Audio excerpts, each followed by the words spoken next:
মন্ত্ৰী সুশান্ত বৰগোহাঁই, বিমল বৰা দুয়োগৰাকী প্ৰথম দিনৰ পৰা আজিলৈকে এই দুইখন জিলা ভ্ৰমণ কৰিছে, তাতে ৰাইজৰ লগত উপস্থিত আছে আৰু বান সাহায্য অভিযান তদাৰক কৰিছে।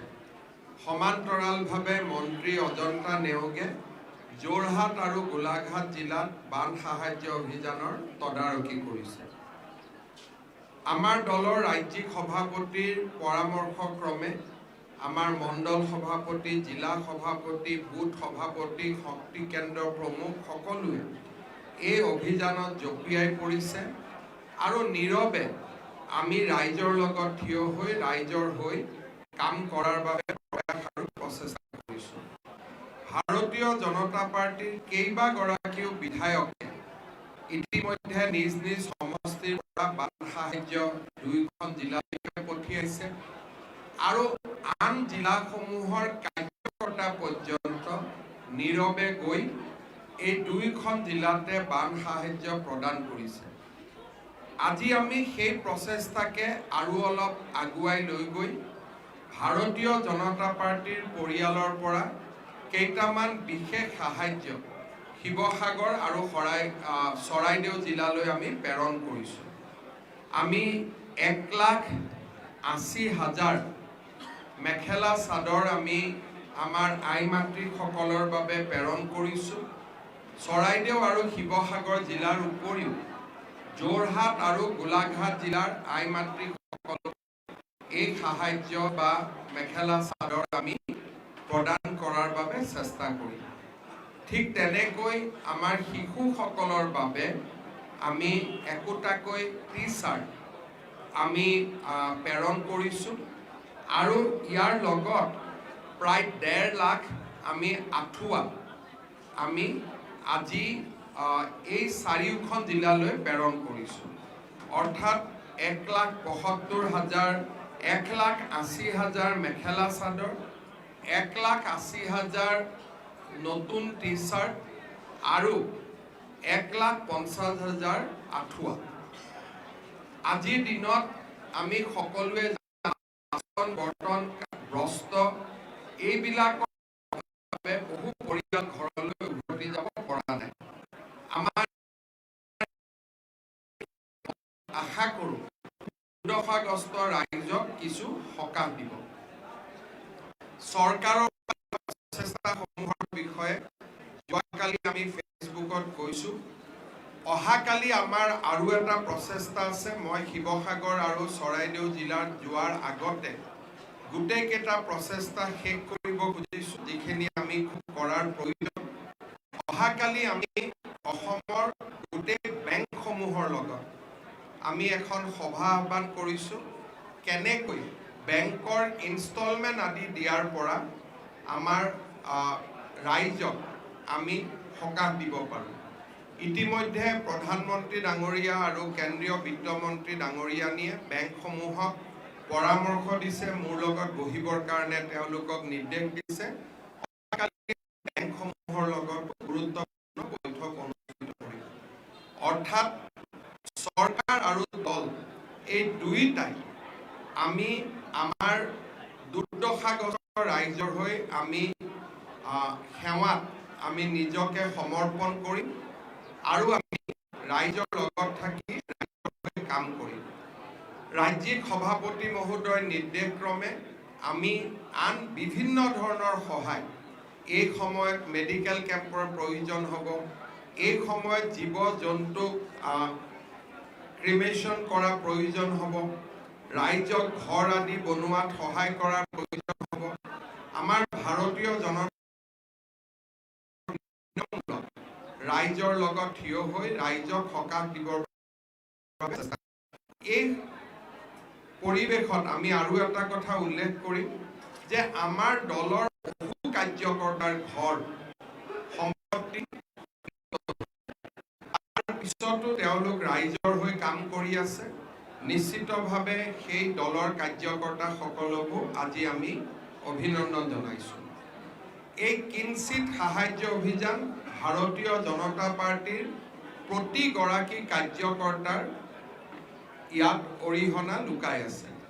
মন্ত্ৰী বিধায়ক দলৰ সভাপতিৰ পৰা আৰম্ভ কৰি ভাৰতীয় জনতা পাৰ্টিৰ তৃণমূল পৰ্যায়ৰ এই চাৰিওখন জিলাক বাদ দি আন জিলাসমূহৰ কাৰ্যকৰ্তাই এই অভিযানত আমাক সহায় কৰিছে। বৰ্তমানলৈকে আমি প্ৰায় 16 কোটি টকাৰ সামগ্ৰী আমি প্ৰেৰণ কৰিছোঁ, যি সামগ্ৰী আমাৰ দলৰ কাৰ্যকৰ্তাসকলৰ বৰঙণিৰে আমি পঠিয়াইছোঁ। অনাগত দিনতো আমি য'ত য'ত চৰকাৰৰ ফালৰ পৰা কৰিব পৰা হোৱা নাই বা NGO বা আন সংগঠনসমূহৰ যদি কিবা এটা ক্ষেত্ৰত কাৰ্যকৰ্তাসকলে ভৱিষ্যতে আৰু সহায় কৰাৰ কাৰণে প্ৰস্তুত থাকিব। আজি পুনৰবাৰ এই ক্ষুদ্ৰ আৰু বিনম্ৰ প্ৰয়াসত আমাক সহায় কৰাৰ বাবে ভাৰতীয় জনতা পাৰ্টিৰ প্ৰতিগৰাকী কাৰ্যকৰ্তাক মই প্ৰণাম জনাইছোঁ। শিৱসাগৰ চৰাইদেউ ৰাইজক আমি আশ্বাস দিছোঁ, বিপদৰ সময়ত আমি আপোনালোকৰ লগত থিয় হৈ থাকিম। গোলাঘাট যোৰহাট ৰাইজৰ লগত আমি থিয় হৈ থাকিম। আপোনালোকৰ যদি কিবা প্ৰশ্ন আছে আপোনালোকে কৰিব। এজন today Bharatiya Janata Party and the families of our Karyakarta contributed almost 1,80,000 Mekhela Sadar, 1,80,000 t-shirts and 1,50,000 mosquito net for the flood affected families of Shivsagar, Saraideo, Golaghat and Jorhat district. This effort is entirely from the party and amount has been collected from the grassroots level Karyakartas. This small help will be accepted by the people in that 4 districts. We will continue our effort as party to help the flood victims in the days to come also. This effort will be ongoing and we will continue to make such effort to help the flood victims. Overall flood situation has improved because there was no rain after 21st. So situation has improved, but the problem is damage is so huge. People are not in a position to go back to their home because house has been destroyed, mud has entered into the house.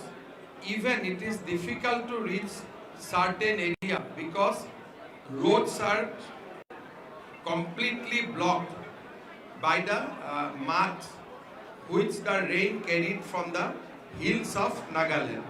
So difficulty, misery, pain continues, but the flood as a whole has subsided, and I think situation in respect of flood will improve in days to come, but it is important how we solve the pain and misery of the flood victims. Besides central government, are you thinking for international aid also?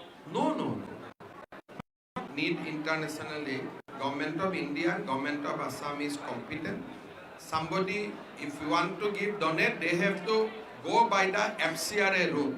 We don't appeal any international aid because we don't feel the necessity of such aid.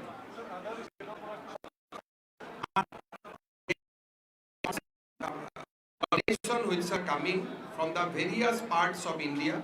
So once it is settled, I'll release the list. Outburst this time, particularly in the northeast. So, are you thinking about conducting any study to? You see, the rain has come in Nagaland. The study is there.